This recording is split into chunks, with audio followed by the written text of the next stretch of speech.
La liberté, pouvoir dire non à ce qu'on n'aime pas et oui à ce qu'on aime est ce qui rend les gens heureux. Ce chapitre explore pourquoi l'argent est si important. Il donne la liberté de contrôler sa vie. Ouzel soutient que le vrai pouvoir de l'argent n'est pas d'acheter des choses luxueuses, comme des voitures ou des maisons, mais de choisir comment vivre, avec qui, et quand. La liberté, pouvoir dire non à ce qu'on n'aime pas et oui à ce qu'on aime est ce qui rend les gens heureux. Mais Ouzel ajoute que l'argent joue un rôle indirect.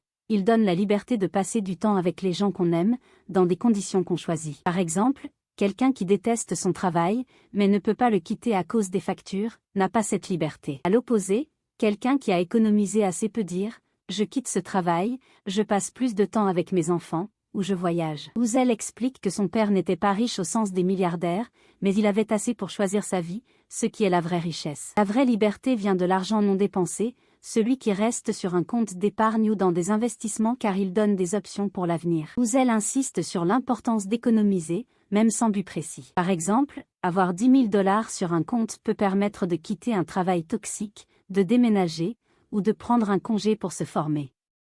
Cette épargne agit comme un coussin de sécurité, qui protège contre les surprises de la vie, comme une perte d'emploi ou une maladie. Les gens qui ont des économies sont 20% plus satisfaits de leur vie, car ils se sentent plus en contrôle. Siver a dit, l'argent ne sert pas à acheter des choses, mais à acheter du temps.